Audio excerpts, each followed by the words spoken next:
Hello, good afternoon. You are highly welcome to Perfect Children Academy. नमस्कार साथियों, perfect Children academy पे आपका हार्दिक स्वागत है।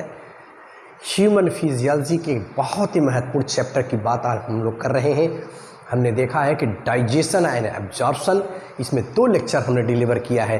हमने देखा है कि डाइजेशन क्या है और हमने सलेवरी ग्लैंड्स और साथ ही साथ अन्य ग्लैंड्स के एक्सेसरी ग्लैंड्स के बारे में हमने बातें की हैं पिछले लेक्चर में। आज हम लोग उन्हीं एक्सेसरी ग्लैंड्स के बारे में हम देखेंगे जो काफ़ी महत्वपूर्ण रोल प्ले करती हैं हमारे डाइजेशन में। आज हम बात करेंगे जिगर की, कलेजे की, या जिसे हम यकृत कहते हैं। हम इसको देखेंगे कि यकृत हमारा क्या है, कहाँ पाया जाता है और इसकी मतलब एनाटॉमिकल और फिजिकल स्ट्रक्चर क्या है और इसका फंक्शन क्या है, और इसको बिल्कुल ब्रीफली और क्लियरली इसको समझाने की कोशिश करेंगे। तो आइए देर न करते हुए हम सीधे लेक्चर की तरफ चलते हैं और देखते हैं कि हमारा लीवर है क्या चीज़। लेकिन लीवर या जिसे हम यकृत या जिगर या कलेजा कहते हैं, तो ये क्या है और कहाँ पाया जाता है, आइए देखते हैं। हम जानते हैं कि जो हमारा यकृत है यह एक्सोक्राइन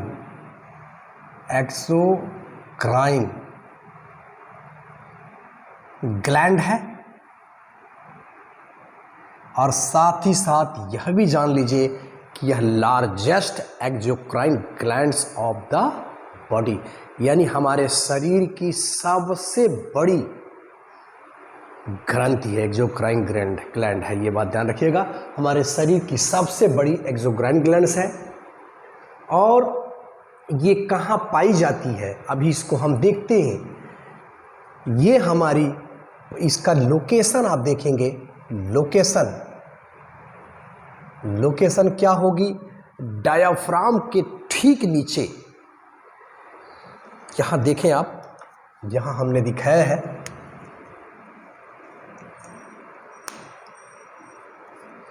डायाफ्राम के ठीक नीचे, ये देखिए हमारा डायाफ्राम है, ठीक है। ये बॉडी में डायाफ्राम के नीचे और जो हमारा आमाशय है इसके ऊपर यह पाई जाती है। इसको देखिए, थोड़ा सा हमें दिखाता हूँ। ये देखिए, ये हमारी ग्लैंड है, डायाफ्राम के नीचे है और स्टमक के ऊपर है। यह इसकी लोकेशन है, ठीक। लोकेशन हमने क्या देखा, willow diaphragm and above stomach. जो हमारा आमाशय है उसके ऊपर और डायाफ्राम के नीचे यह पाई जाती है। और हम जानते हैं कि हमारे दाएं साइड में यह पाई जाती है, और इसका रंग आप देखेंगे तो मटमैला लाल या भूरे रंग का होता है, और इसका वज़न देखेंगे तो 1.2 से लेकर के 1.6 यानी नियर अबाउट 2 kg के आसपास यह होता है इसका वज़न। और हमारे शरीर की यह लार्जेस्ट एक्सोक्राइन ग्लैंड है, यह भी हम जानते हैं। अब इसमें हम देखते हैं लोब। प्राय इसमें मुख्य रूप से 2 लोब हैं, लेकिन 4 लोब पाए जाते हैं, लेकिन हम मुख्य रूप से 2 लोब की बात करते हैं। एक हमारा जो राइट साइड में है, ये आप देखें, ये लार्जर लोब है, एक लार्जर लोब होगा और एक स्मॉलर लोब होगा। एक लोब जो है लार्जर की, जब हम बात करेंगे, लार्जर की बात करें तो ये जो है 5/6 पोर्शन होता है, और स्मॉलर लोब की अगर हम बात करें, ये लार्जर लोब है हमारा, स्मॉलर लोब की बात करेंगे तो 1/6 होता है, यानी लार्जर लोब 5/6 भाग होता है और स्मॉलर लोब 1/6 भाग के बराबर होता है। यह बात आप दिमाग में बैठा लीजिए। तो ये है हमारी यकृत की बात कि हमारा लीवर है क्या, largest exocrine glands of the body है। और एक्सोक्राइन आप जानते हैं कि ऐसी ग्रंथियां हैं जो उनके अंदर जब एक्सोक्राइन है तो डक्ट पाई जाएगी। अभी हम लोग डक्ट की बात करते हैं। तो ये बात आप समझ गए कि हमारा लीवर क्या है, इसकी लोकेशन क्या है और इसमें लोब कितने पाए जाते हैं। अब हम लोग एक एक को आगे की तरफ लेकर के चलेंगे।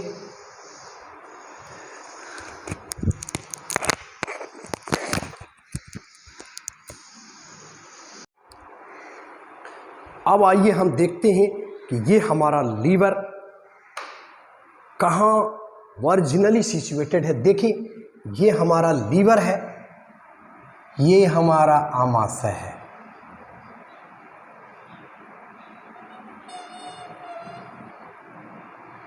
ये आमाशय है। इसको ध्यान से देखिए, इसके मॉर्फोलॉजी को हम देखते हैं और फिर हम इसके इंटरनल स्ट्रक्चर को देखेंगे और फिर हम इसके फंक्शन को देखेंगे। देखिए, ये हमारा लीवर है, इसके अंदर 2 लोब पाए जा रहे हैं और हम देख रहे हैं कि यह हमारा डायाफ्राम के नीचे पाया जा रहा है और इसी डायाफ्राम के नीचे पाया जा रहा है हमारा। और देखें, इस लीवर के हमने बताया कि 2 लोब पाए जाते हैं। एक लोब हमारी दाईं लोब है और एक बाईं लोब है। एक लोब बड़ी है और एक लोब छोटी है। इसी लीवर में आप ध्यान से देखिए, यहाँ पे एक स्ट्रक्चर यहाँ पे पाई जा रही है, ये हरे रंग की, जिसे हम गॉल ब्लैडर कहते हैं। वेरी इंपॉर्टेंट, ये हमारी है गॉल ब्लैडर। गॉल ब्लैडर है। अभी इसको हम लोग देखेंगे कि इसमें क्या पाया जाता है। इस गॉल लीवर के नीचे पाया जाता है। गॉल ब्लैडर के अंदर हम देखेंगे कि बाइल आकर के बाइल का जो सिक्रीशन हमारी करेंगी, जो लीवर सेल बाइल बनेगा, बाइल प्रोडक्ट आकर के इस गॉल ब्लैडर के अंदर एकत्रित होंगे। तो यह चीज़ आप ध्यान दीजिए। अब दूसरी बात, इससे एक डक्ट निकल रही है। इससे देखिए, आप ध्यान से देखिए, एक डक्ट निकल रही है और साथ ही साथ ये जो हमारा लेफ्ट लोब और राइट लोब जो लीवर का है, उससे भी एक डक्ट निकल रही है। तो ये जब डक्ट आगे निकल करके जाती है तो ये हम देख रहे हैं गॉल ब्लैडर की डक्ट और इसकी डक्ट जब आपस में आकर के मिल जाती है तो इसको हम कहते हैं, very important, common hepatic duct. याद रखिएगा, कॉमन हिपैटिक डक्ट, इसको कहेंगे कॉमन हिपैटिक डक्ट। ठीक है, कहने का मतलब ये है कि गॉल ब्लैडर से निकलने वाली जो डक्ट है वो और दोनों लोब से जो निकलने वाली डक्ट है वो जब आपस में आकर के मिल जाती हैं तो उसको हम कहते हैं कॉमन डक्ट। कॉमन डक्ट या कॉमन हिपैटिक डक्ट। ठीक, अब देखिए, जो हमारी ये दोनों लोब से डक्ट निकली कॉमन हिपैटिक डक्ट कहलाई और जब ये हमारा बाइल डक्ट भी आकर के इसके अंदर मिल गया तो अब देखिए क्या हुआ, इसको हम कहेंगे कॉमन बाइल डक्ट। याद रखिएगा, इसको हम कहेंगे, अब ये हमारी हो गई यहाँ से यहाँ तक जब आई तो ये हो गई common bile duct. Very important, common bile duct. याद रखिएगा, कॉमन बाइल डक्ट।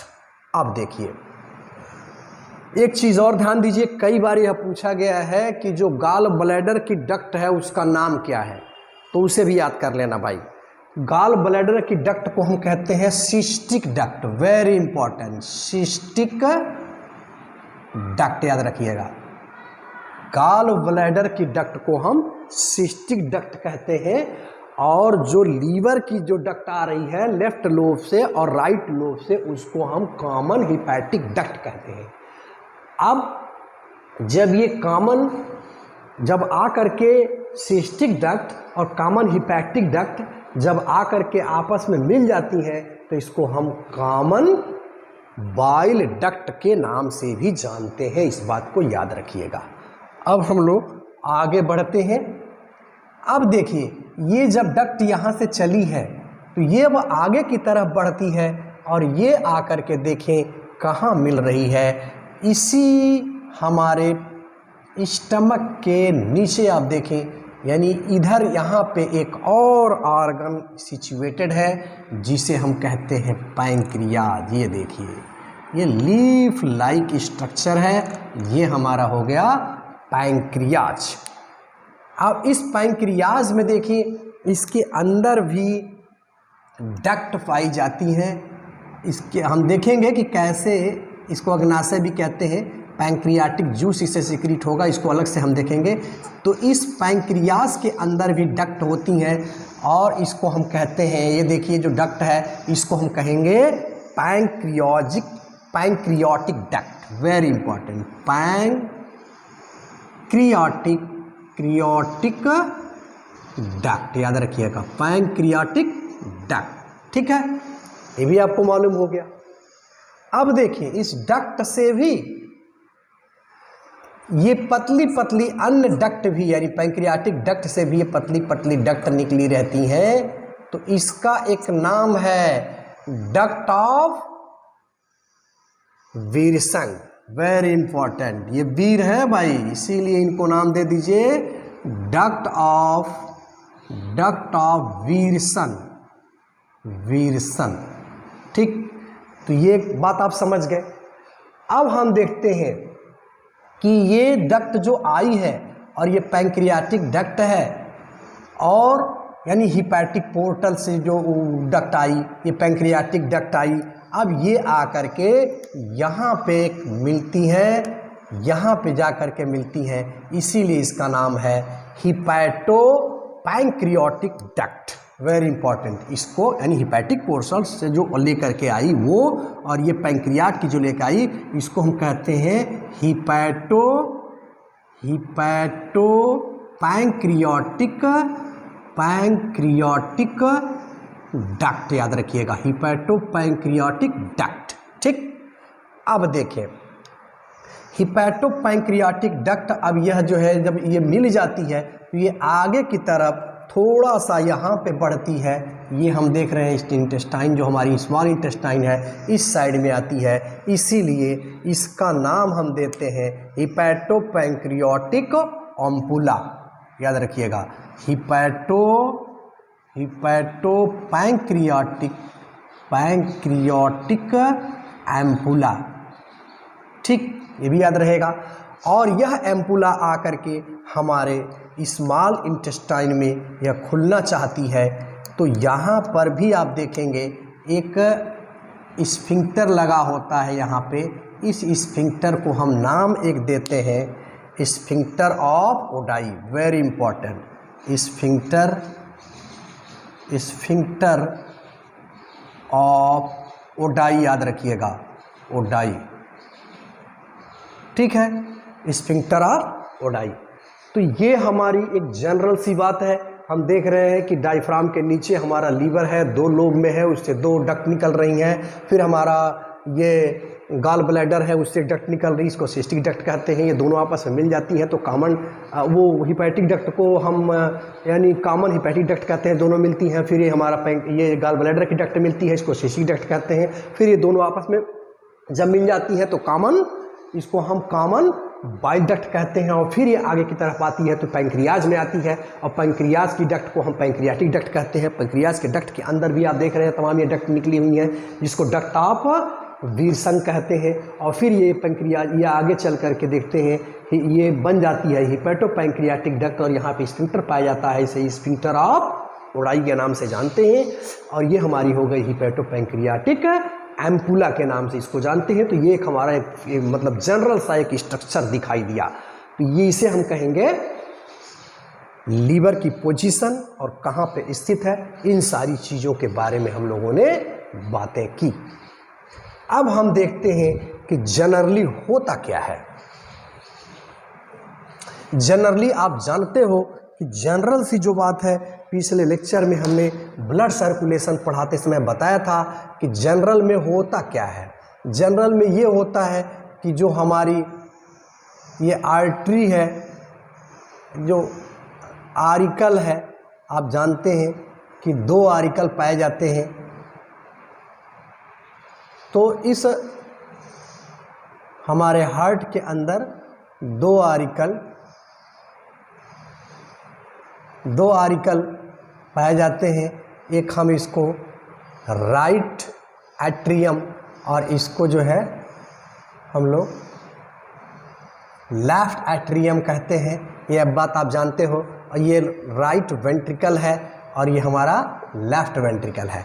ये बातें ब्लड सर्कुलेशन सिस्टम पढ़ाते समय हमने बताया था। होता क्या है, जब हमारा पूरे बॉडी से सुपीरियर वेना केवा और इंफीरियर वेना केवा से पूरा ब्लड ला करके इस राइट एट्रियम के अंदर डाला जाता है। इसमें कपाट पाए जाते हैं, इसके बारे में हम इधर बात नहीं करेंगे। तो इसके अंदर ये ब्लड आता है, जनरल सी यह प्रोसेस है। और फिर ये सिस्टमिक इसमें जो है, यहाँ से हम जानते हैं कि हमारे लंग को ब्लड जाता है और लंग में प्यूरिफिकेशन के बाद वह जो है आ जाता है हमारे बाएं आलिंद में, और बाएं आलिंद से फिर हमारी जो प्योर ब्लड होता है सिस्टमेटिक एरोटा के थ्रू पूरे बॉडी में पंप कर दिया जाता है। एक जनरल सी प्रोसेस है। अब होता क्या है, यह ब्लड जब ये सिस्टमेटिक एरोटा जाती है तो तमाम पतली पतली आर्टरीज में टूट जाती है और डिफरेंट आर्गन को वो ब्लड सप्लाई हो जाता है। ये एक जनरल सी प्रोसेस है। और फिर यहाँ से ये ब्लड जो है कलेक्ट किया जाता है वेन के माध्यम से, और वेन जो है लेकर के हमारे सुपीरियर वेना केवा और इन्फीरियर वेना केवा के माध्यम से ये ब्लड इसके अंदर पहुँचा दिया जाता है। एक जनरल सी प्रोसेस है। लेकिन होता क्या है, यहाँ पे एक अलग कहानी है।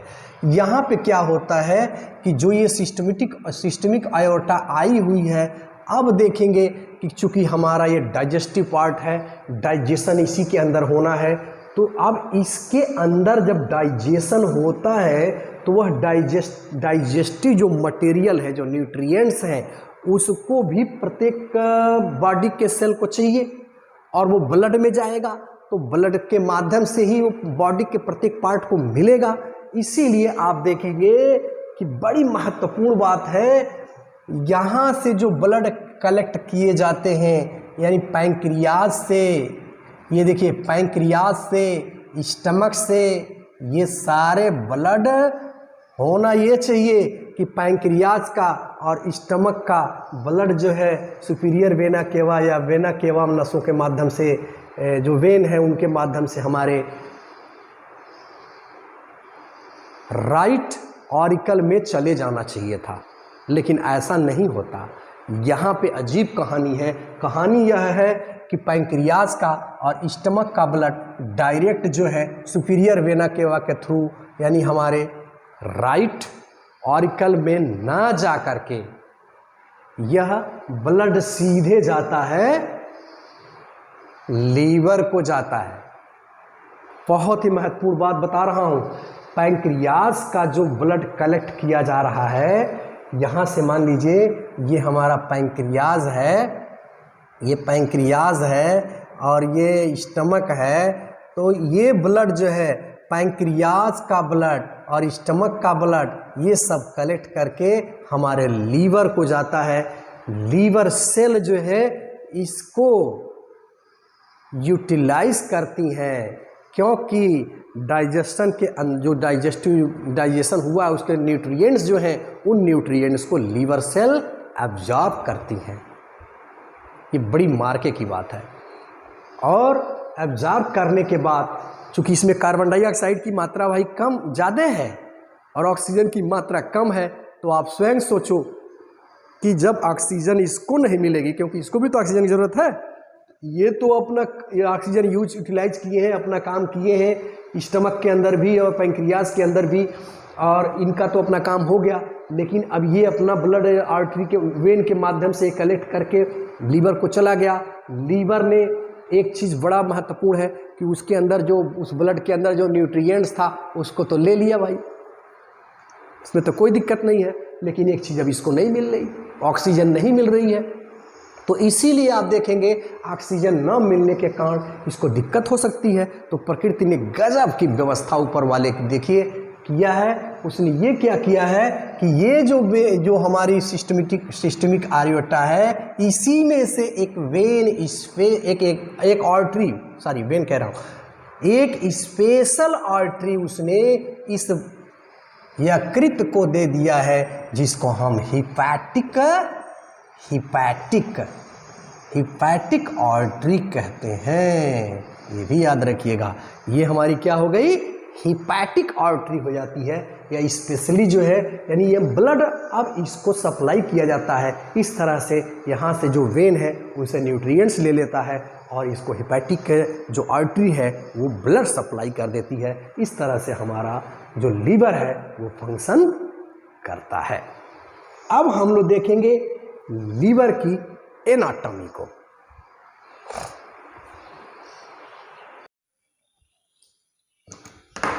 अब आइए देखते हैं हम एनाटॉमी ऑफ लीवर। देखिए अभी हमने देखा कि हमारे लीवर के मुख्य 2 लोब हैं। अब प्रत्येक लोब जो है और छोटे छोटे चीज़ों से, पिंडों से बना होता है, जिसे हम लोब्यूल कहते हैं। ये बात याद रखिएगा, प्रत्येक लोब छोटे छोटे लोब्यूल से बना होता है, और ये लोब्यूल जो है सराउंडेड बाय ग्लिसन्स कैप्सूल, एक कैप्सूल से सराउंड होता है जिसे हम ग्लिसन्स कैप्सूल कहते हैं। ये दे सकता है कि ग्लिसन्स कैप्सूल से कौन सा राउंड है, लोब या लोब्यूल। तो आपको ध्यान में रखना है lobule surrounded by Glisson's capsule. Lobule जो है हमारे ग्लिसन्स कैप्सूल से सराउंड होते हैं, यह बात ध्यान रखिएगा।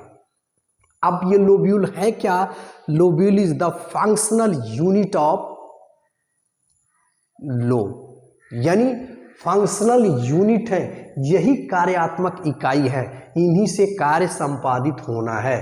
अब हम देखते हैं जैसे हमारी ये लोब है, ये लोब के अंदर पॉलीगोनल स्ट्रक्चर होता है, बहुभुजाकार आकृतियां होती हैं। ये बहुभुजाकार आकृतियों में से आइए हम एक आकृति को निकालते हैं जिसे हम हेक्सागोनल, यहाँ देखिए इसी को हमने यहाँ निकाल के लाया है, यह हेक्सागोनल इन स्ट्रक्चर होता है। इसका शेप आप देखिए, देखने में लग रहा होगा कितना खूबसूरत है, रंगोली है, लेकिन रंगोली नहीं है, इसको ध्यान से देखिए। सबसे पहले हम बात कर रहे हैं कि यह हमारा एक हेक्सागोनल स्ट्रक्चर है, और हम जानते हैं कि इसके पहले हम लोगों ने अभी देखा कि किस तरह से ब्लड सप्लाई की जा रही है आर्टरी के माध्यम से, वेन के माध्यम से। अब हम लोग देख रहे हैं कि सबसे पहले हम बात करेंगे हिपैटिक आर्टरी की, और हिपैटिक आर्टरी हम जानते हैं यह ऐसी आर्टरी है जो विशेष रूप से यानी हमारे लीवर को ही ब्लड सप्लाई करती है। ये हिपैटिक आर्टरी, ये संरचना आप आगे चल करके देखिए, एक इस तरह की संरचना आपको दिखाई दे रही है। ये संरचना हमारी क्या है, इसको ला करके ब्लड सप्लाई करती है। वेरी इंपॉर्टेंट, इस बात को ध्यान से देखिए। ये इसको हम कहेंगे, जो इस तरह से संरचना आपको दिखाई दे रही है तारे जैसी संरचना, इसको हम कहेंगे साइनोसॉइड है। और ये हमारी हिपैटिक आर्टरी साइनोसॉइड, यानी इससे देखिए यह जुड़ी हुई है, यह, और ये साइनोसॉइड को ब्लड सप्लाई करती है, और साइनोसॉइड से यह ब्लड, ये जो हमारा सेंट्रल वेन है, बीच के अंदर जो वेन है, इसको ब्लड सप्लाई कर दिया जाता है। तो इसमें आप ध्यान से देखिएगा कि ये ब्लड जो है सेंट्रीपिटल है, यानी केंद्र की ओर ब्लड की सप्लाई की जा रही है, इसीलिए इसको सेंट्रीपिटल ब्लड फ्लो भी कहते हैं। यानी सबसे हिपैटिक आर्टरी से हमारा ब्लड कहाँ जाएगा, ये सिनसॉइड में जाएगा, और सिनसॉइड से यह ब्लड जो है सेंट्रल वेन की तरफ, क्योंकि वह वेन जो बीच में है, देखिए बटन जैसी दिख रही है, इसीलिए इसको सेंट्रल वेन कहते हैं। इसके पास यह ब्लड जा रहा है, और ये ब्लड जो इसकी केंद्र की तरफ जा रहा है, इसी इसको centripetal flow of the blood भी कहते हैं। और एक बात बहुत मार्के की ध्यान में रखिएगा, ये साइनोसॉइड्स जो आपको दिख रही हैं, इसी साइनोसॉइड्स के अंदर यहाँ पे देखिए कुछ सेल यहाँ पे पाई जाती हैं, इसी के अंदर कुछ स्पेशल सेल पाई जाती हैं जिन्हें हम कफर सेल कहते हैं। और ये कफर सेल काफ़ी महत्वपूर्ण होती हैं, ये फैगोसिटिक इन नेचर होती हैं, क्योंकि जो ब्लड आ रहा है डायरेक्ट हिपैटिक आर्टरी के थ्रू हमारे लीवर के अंदर it may be possible that different types of microbe and toxicants may be present in such type of blood. ये संभव है कि बहुत प्रकार के टॉक्सिकेंट्स और विभिन्न प्रकार के माइक्रोब उसमें उपस्थित हों, तो वो हमारी लीवर सेल को डैमेज कर देंगे या ब्लड फ्लो के थ्रू पूरे बॉडी में सर्कुलेट कर जाएंगे। तो इसीलिए उनको समाप्त करने के लिए इसके अंदर कफर सेल्स पाई जाती हैं जो उनके विषाक्तपन को डिस्ट्रॉय कर देती हैं और माइक्रोब को नष्ट कर देती हैं। तो ये बात आप समझ गए कफर सेल्स की और साइनसॉइड्स की। अब आइए यहाँ पे देखिए प्रत्येक जगह पे तीन तीन चीज़ें आपको दिखाई दे रही हैं। एक हिपैटिक आर्टरी है और इसी सेंट्रल जो वेन है इसी से निकली हुई एक वेन है जिसे हम पोर्टल वेन कहते हैं, और यहीं से निकला हुआ बाइल जो हमारा बन रहा है जिससे बाइल डक्ट निकली हुई है। तो बाइल डक्ट और पोर्ट्रेट वेन और हिपैटिक आर्टरी ये तीनों जो है जा करके एक ही जगह मिल जाती, एक ही जगह से निकलती हैं। देखिए हर जगह से यही कहानी है, इसीलिए इसको एक नाम दिया गया है ट्रायड, हेपैटिक ट्रायड। तो ये बात याद रखिएगा। तो ये रहा हमारा एनाटॉमी ऑफ लीवर, और स्पेशली हमने एक लोब्यूल का स्ट्रक्चर देखा जो फंक्शनली जो है फंक्शनल यूनिट ऑफ ये हमारी लोब्यूल है। अब एक बात बड़ी महत्वपूर्ण है, इसे आप ध्यान में रखिएगा, जो हिपैटोसाइट, यहाँ देखिए हमने खाली हाथ छोड़ा है, यहाँ पे बनाया है, ये इसको हम कहते हैं हिपैटोसाइट या हिपैटिक सेल। ये काफ़ी महत्वपूर्ण होती हैं, यही हिपैटिक। एक बहुत ही मार्के की बात और ध्यान रखिएगा कि ये जो हम देख रहे थे, ये हमारी जो चीज़ें दिख रही हैं, ये हिपैटो जो साइट है इसके अंदर एक चीज और पाई जाती है, इसको याद रखिएगा, हिपैटोसाइट। ये बहुत ही महत्वपूर्ण है। हिपैटोसाइट या हिपैटिक सेल यही जो है लोब्यूल का निर्माण करती हैं, इस बात को जरूर ध्यान में रखिएगा। अब हम आगे बढ़ते हैं। Function of liver, very important, function of liver. Function of liver, liver के कार्य। और देखिए इस लीवर को हमने, लीवर के बहुत से कार्य हैं, इसीलिए इसको हमने systematically alphabetically A to Z सजाने की कोशिश की है, और इस तरह से बड़े आसानी से आपको याद हो जाएगा। तो आइए सबसे पहला हम देखते हैं। पहला एज लेटर से हमने लिया है एल्ब्यूमिन। तो हम जानते हैं कि यह एल्ब्यूमिन नाम का जो प्रोटीन है, ये मेन प्रोटीन है। हमने एल्ब्यूमिन ग्लोबुलिन की बात किया था जब हमने ब्लड प्लाज्मा को पढ़ाया था।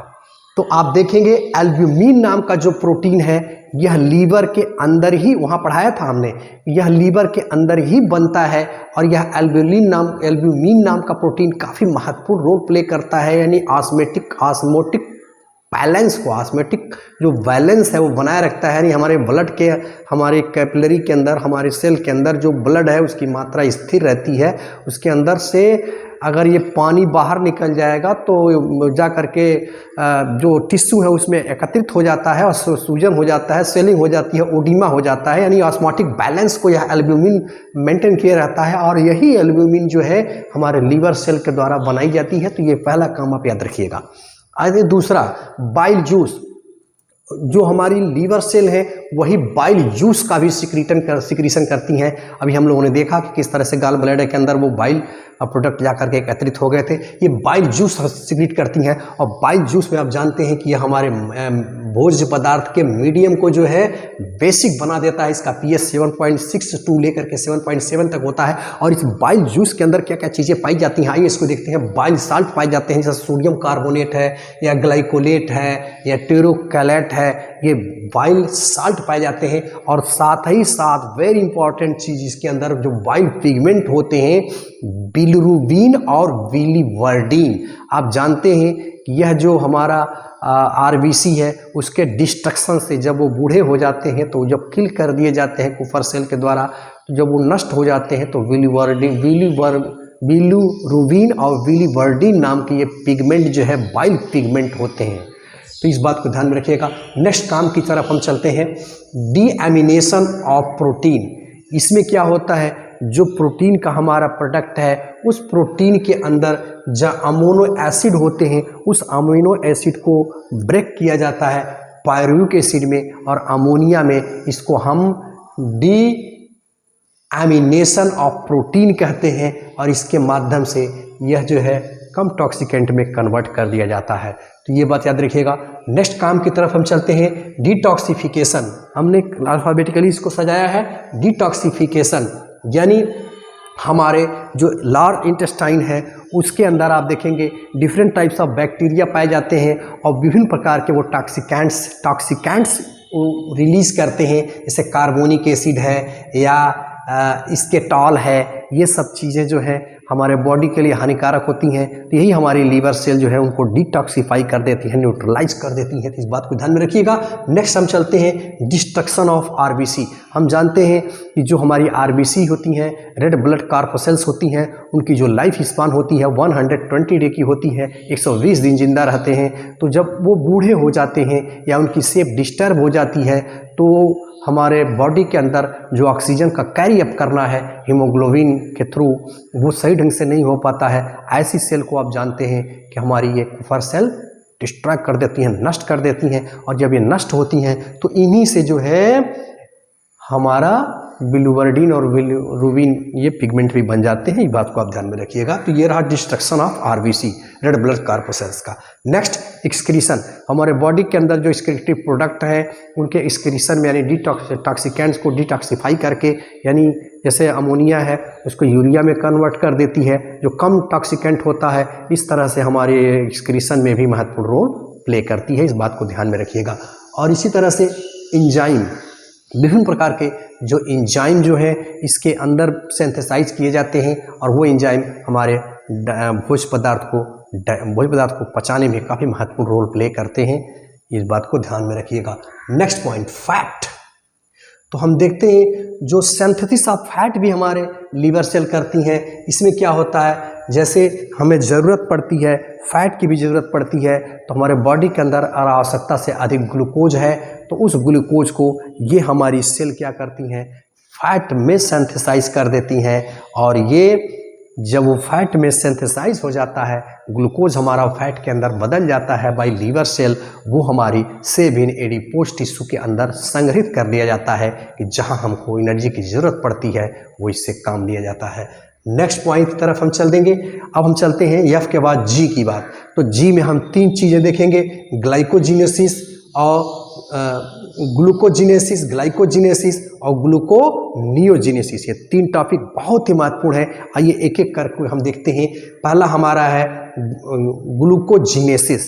ग्लूकोजिनेसिस का मतलब होता है कि सिंथेसिस ऑफ ग्लूकोजिनेसिस। जब हम कोई भी चीज़ खाते पीते हैं, हमारे सेल को जितनी ज़रूरत है वो तो ठीक है, कोई बात नहीं है, लेकिन आवश्यकता से अधिक जो ग्लूकोज है, अगर हमारे ब्लड के अंदर आवश्यकता से अधिक ग्लूकोज हो जाएगा तो हमें प्रॉब्लम क्रिएट करेगा। इसलिए हमारी लीवर सेल बहुत महत्वपूर्ण रोल प्ले करती हैं।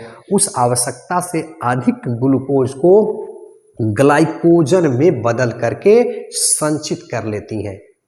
जैसे आप समझे कोई सब्जी है हमारे पास या कोई भी चीज़ है, हम लोग क्या करते हैं, देखते हैं कि अब ख़राब हो जाएगा तो फ्रिज में रख देते हैं, संचित हो गया, टेम्परेचर उसका मिनिमाइज कर दिया है, नॉर्मल टेम्परेचर मतलब उसका टेम्परेचर डाउन कर दिया है, फ्रिज में पड़ा हुआ है और बाद में उसको हमको खाना होता है तो फिर हम ला करके उसको पका के खा लेते हैं। तो ठीक यही बात हमारा क्या करता है, ग्लूकोज आवश्यकता से अधिक जो ग्लूकोज है उस ग्लूकोज को हमारी ये लीवर सेल जो है ग्लूकोज को ग्लाइकोजन में बदल देती हैं और स्टोर कर लेती हैं फ्यूचर के लिए। तो इसको हम